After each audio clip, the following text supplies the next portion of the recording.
नमस्कार बच्चों, मैं सुमित्रा गौतम। आज हम कक्षा 8 का पाठ 7 पढ़ेंगे, जिसका नाम है क्या निराश हुआ जाए। इस पाठ के लेखक हैं श्रीमान हजारी प्रसाद द्विवेदी।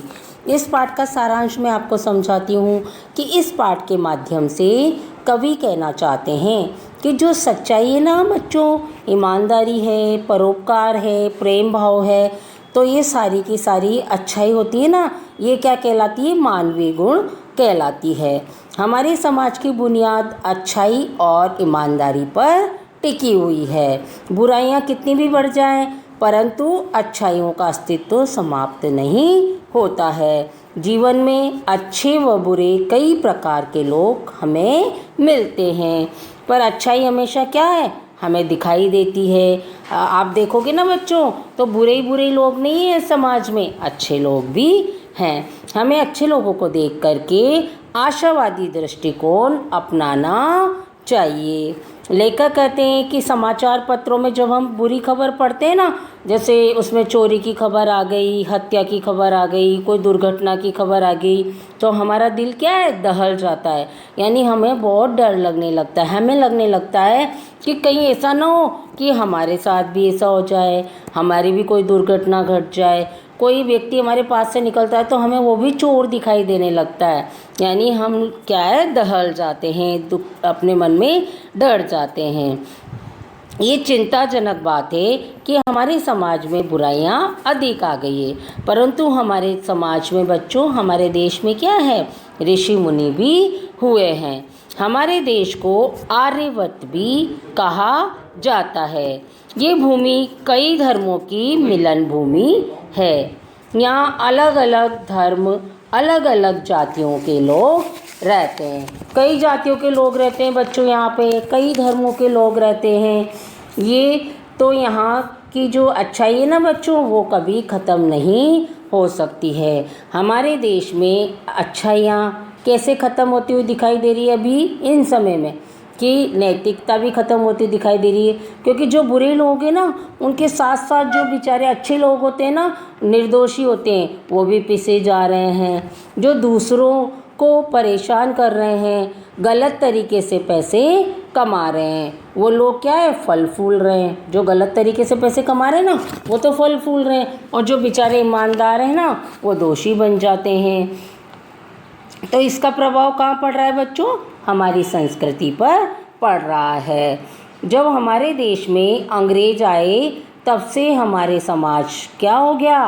पैसे के पीछे भागने लग गया, पैसे की भूख बढ़ गई।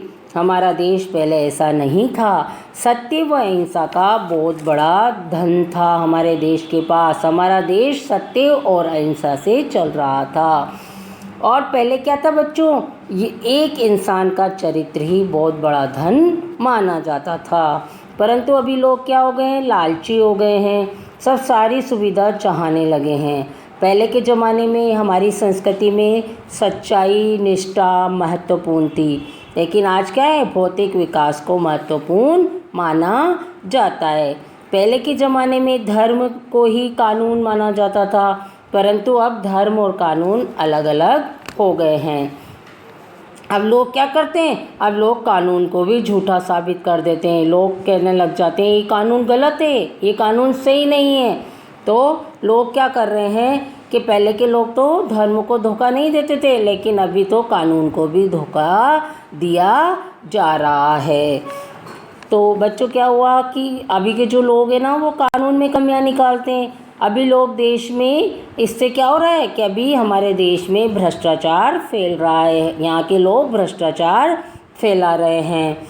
और अभी क्या है, किसी को बुरा होता है ना, किसी के साथ कोई बुरी घटना होती है या बुरा होता है, तो क्या होता है कि सभी लोग उसके मज़े लेते हैं। अभी मानसिकता ये हो गई है कि बुरी खबरों की तरफ खिंचाव बढ़ता जा रहा है। हमें हमारी सोच बदलनी होगी। आगे लेखक कहते हैं कि कितनी भी बुराई हो, पर अच्छाई कभी ख़त्म नहीं होती, अच्छाई मौजूद रहती है। लेखक इससे क्या है? अपनी कोई जीवन की घटनाएं है ना, अपना जो अनुभव है वो बता रहे हैं। एक बार लेखक क्या है बच्चों, ट्रेन से रेल से कहीं जा रहे थे, तो उन्होंने क्या देखा कि है ना, जब वो उतरने लगे ना तो जल्दी जल्दी में क्या करा उन्होंने, 10 रुपये की जगह 100 का नोट दे दिया। अब उनके मन में तो क्या था बच्चों कि मैंने 10 का ही नोट दिया है, तो उन्होंने 90 रुपये भी नहीं लिए और वो उतरने लग गए।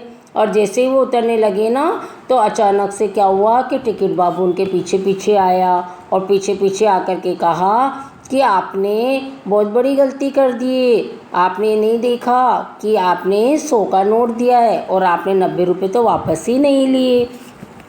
तो टिकट बाबू ने सोचा कि अरे इससे ये सिद्ध हो रहा है कि अभी भी अच्छाई विद्यमान है। ऐसे ही बच्चों एक और घटना उनके जीवन में घटी, तो उससे भी वो सिद्ध करना चाहते हैं कि अच्छाई अभी भी विद्यमान है। कि वो क्या है, अपने परिवार के साथ में यानी अपनी पत्नी और बच्चों के साथ में बस से कहीं जा रहे थे। तो बच्चों वो बस से कहीं जा रहे थे ना, तो थोड़ी दूर चलते चलते रात पड़ गई और रात पड़ने के बाद में क्या हुआ कि ऐसी जगह था जहाँ बिल्कुल सुनसान हो रही थी। तो वहाँ पर क्या हुआ बच्चों कि बस ख़राब हो गई।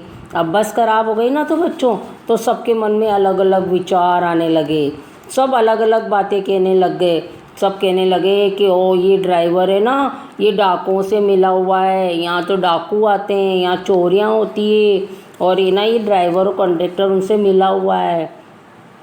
तो बच्चों क्या हुआ कि अचानक कंडक्टर उतरा और उसने वहाँ साइकिल खड़ी थी, साइकिल लेकर के और तेज़ गति से भाग गया। जैसे ही भागा ना तो सब व्यक्ति और नाराज़ हो गए कि कंडक्टर भी चला गया और अब तो ड्राइवर लुटेरों को बुलाएगा और वो हमें लूट लेंगे। तो ऐसा सोच करके वो ड्राइवर को मारने के लिए जाने लगे। तो लेखक ने क्या करा बच्चों, मना किया कि नहीं, आपको बिना सोचे समझे इनको नहीं मारना चाहिए। ऐसे करते करते बहुत घंटे बीत गए। तो अचानक सबने देखा कि सामने से कौन आ रहा है, कंडक्टर आ रहा है साइकिल से, और उसके पीछे पीछे एक खाली बस भी आ रही है। वो कंडक्टर छोटे बच्चों के लिए क्या लाया बच्चों, दूध और पानी भी लाया, क्योंकि जो लेखक के बच्चे थे ना और के बच्चे भी थे वो छोटे छोटे थे, तो बहुत देर से पानी मांग रहे थे, उनको भूख लग रही थी, दूध मांग रहे थे। तो वो कंडक्टर अपने साथ में लेकर के आया। तो फिर बच्चों सबको क्या बहुत दुख हुआ और सबने सोचा कि हमने बिना सोचे समझे ही इनको इतना बुरा आदमी समझ लिया। तो सबने बच्चों क्या करा, कंडक्टर और ड्राइवर से माफ़ी मांगी। लेखक के साथ ऐसी घटनाएं घटी तो लेखक कह रहे हैं कि मैं कैसे मान लूँ कि पूरी की पूरी दुनिया ही बुरी है। ऐसी घटना ने मुझे मानवता पे विश्वास करने के लिए मजबूर कर दिया है। तो लेखक कहते हैं कि अभी निराश नहीं होना चाहिए। अभी क्या नहीं होना चाहिए, निराश नहीं होना चाहिए। तो बच्चों फिर क्या हुआ कि लेखक ने सबको संदेश दिया कि इस देश में अभी भी अच्छाइयाँ विद्यमान है, सबको बुराइयों का त्याग करना चाहिए और अच्छाइयों को ग्रहण करना चाहिए। और अभी भी लेखक कह रहे हैं कि अभी आशा की ज्योति बुझी नहीं है, महान भारतवर्ष को पाने की संभावना बनी हुई है और बनी रहेगी। मेरे मन, निराश होने की ज़रूरत नहीं है, ऐसा हजारी प्रसाद द्विवेदी जी कह रहे हैं।